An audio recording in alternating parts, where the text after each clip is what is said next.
खाना जब हजम होगा, पचेगा, तो रस बनेगा, रस में से मांस, मज्जा, रक्त, वीर्य, मल, मूत्र, अस्थि, मेद बनेगा।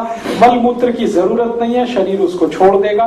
बाकी सब चीजों की जरूरत है, शरीर उसको धारण कर लेगा। ये एक है। दूसरी तरफ क्या होगा, आग नहीं जलेगी, आपने गटागट पानी पी लिया तो वही खाना सड़ेगा, और सड़ने के बाद उसमें से जहर बनेंगे। तो सबसे पहला जहर जो बनता है खाना सड़ने के बाद, उसका नाम है यूरिक एसिड।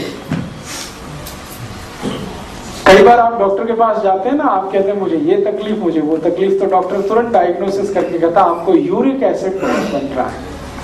तो वो आपको कहता है ये दवा खाओ, ये दवा खाओ, ये दवा खाओ, ऐसे खाओ, वैसे खाओ, यूरिक एसिड कम करो।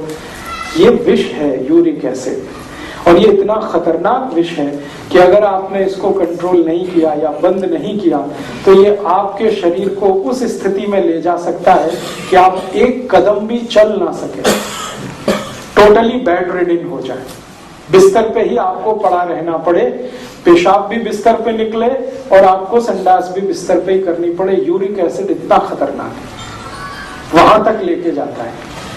तो इसलिए खराब विष है, अच्छा नहीं है, नहीं बनना चाहिए।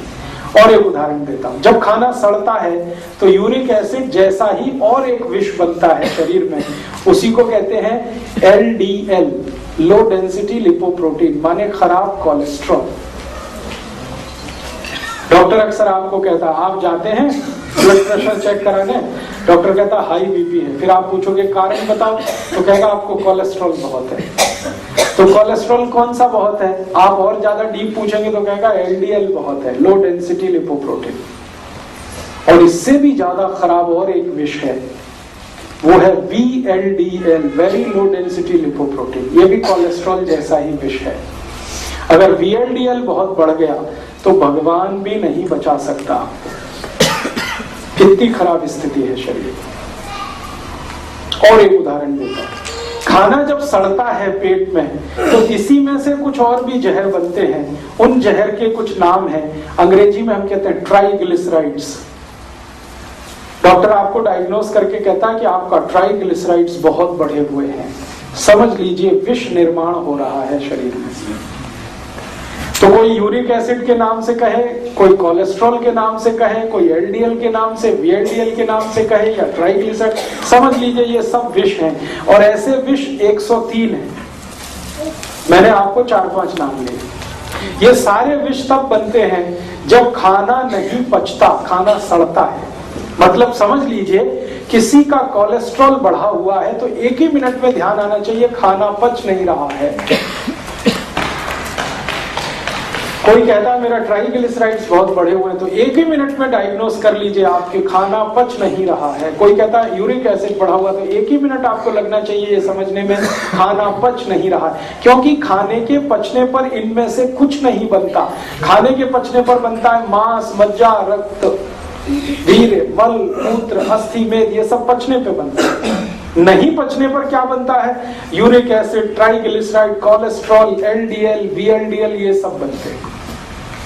और यही आपको रोगों का कारण बना देते हैं, माने आपके शरीर को रोगों का घर बना देते हैं। तो हमें ध्यान किस बात पर देना है, जिंदगी में सबसे ज्यादा ध्यान ये देना है कि जो हम खा रहे हैं वो पूरा ठीक से पचना चाहिए।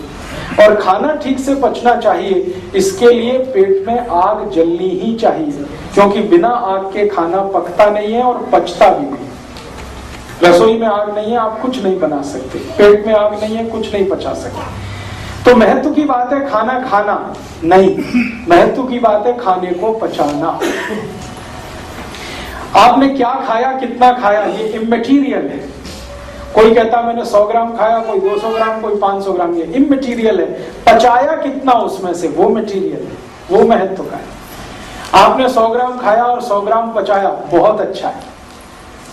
और 200 ग्राम खाया और सिर्फ 100 ग्राम पचाया, बहुत बेकार है, आपका रिपोर्ट कार्ड बहुत खराब है। 500 ग्राम खाया और उसमें से 200 ग्राम भी पचा नहीं सके तो बहुत खराब है। अगर 100 ग्राम खा के 200 ग्राम खा के पूरा पचा लिया तो बहुत अच्छा आपका रिपोर्ट कार्ड है।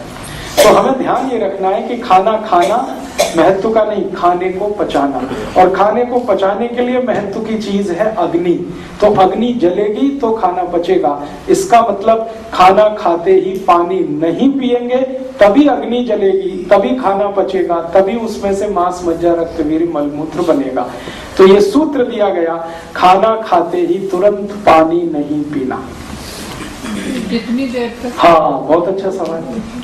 यही सवाल आना ही चाहिए आपके मन में कि ठीक है, बात तो अभी समझ में आ गई कि खाने के तुरंत बाद तो पानी नहीं पीना, लेकिन कितनी देर तक। अब ये जो देर वाला किस्सा है इसको समझ लें। हम जब खाना खाते हैं उसके पचने की 3 अवस्थाएं हैं। पहली अवस्था ये है कि जो कुछ आपने ठोस खाया और द्रव खाया, ये दोनों एक दूसरे में मिक्स होता है, सॉलिड और लिक्विड। अब सॉलिड और लिक्विड एक दूसरे में मिक्स होता है तो खिचड़ी बनता है, उसको पेस्ट कहते हैं अंग्रेजी में, हिंदी में कहे तो खिचड़ी। तो आपके शरीर में खाया हुआ सॉलिड और लिक्विड दोनों एक दूसरे में मिक्स होता, पेस्ट बनता। ये पेस्ट बनने की अवस्था 1 घंटे 30 मिनट तक रहती है शरीर में, और 1 घंटे 30 मिनट तक ही अग्नि भी जलती है पेट में। अग्नि का सबसे बड़ा काम है खिचड़ी बनाना, सॉलिड और लिक्विड को मिला के उसको पेस्ट में बदल देना, ये अग्नि का मुख्य काम है। 1 घंटे 30 मिनट के बाद अग्नि अपने आप कम हो जाती है, बुझ तो नहीं जाती है लेकिन कम हो जाती है। उसके बाद क्या होता है?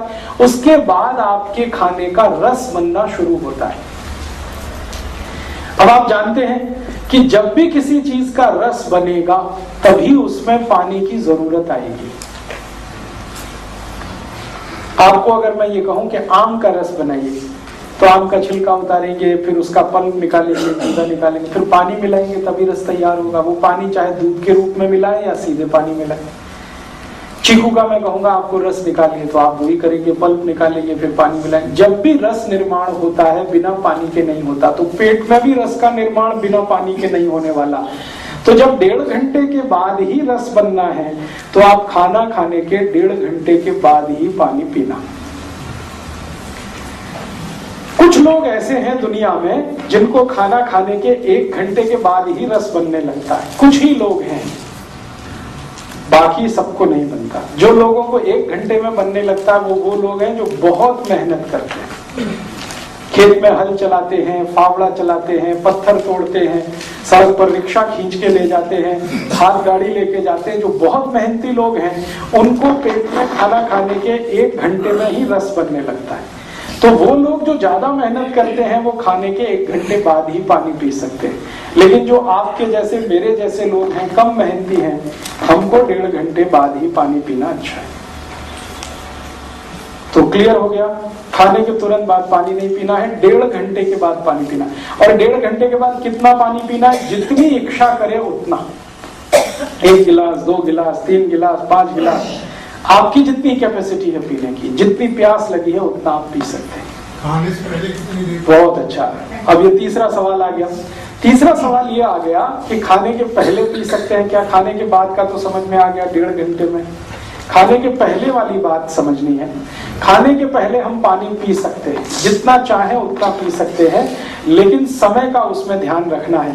खाना खाने से 48 मिनट पहले, 48 मिनट्स, 48 मिनट पहले। आप बोलेंगे ये 48 मिनट का क्या कैलकुलेशन है, 1 घंटा क्यों नहीं कहा मैंने, 48 मिनट क्यों कहा, 50 मिनट भी कह सकता था। बात ऐसी है कि जब आप पानी पीना शुरू करते हैं तो पानी मुंह में जाता है और बाद में सभी अंगों में जाता है, मांस में भी जाता है, मज्जा में भी, सब जगह जाता है, रक्त में भी जाता है। और अंत में पानी जो सरप्लस होता है, माने जरूरत से ज्यादा होता है शरीर को, वो मूत्र पिंड में आके इकट्ठा हो जाता है। बाद में आप यू मूत्र के साथ उसको बाहर निकाल देते हैं। तो मुंह में पानी शुरू किया, मूत्र पिंड तक आने में उसको 48 मिनट ही लगता है। तो आयुर्वेद में ये कहा गया कि जब ये 48 मिनट पूरा हो जाए और वो मूत्र पिंड में स्थिर हो जाए तो पेट तो खाली हो गया ना, तभी खाना खाना। माना खाने के पहले 48 मिनट में आप पानी पी सकते हैं, जितना चाहे उतना पी सकते हैं, 1 गिलास, 2 गिलास, 3 गिलास, क्वांटिटी आपकी कैपेसिटी के ऊपर है। तो खाने के पहले पानी पीना है तो 48 मिनट में, खाने के बाद पीना है तो 1.5 घंटे में। अब आखिरी प्रश्न आएगा, खाने के बीच में।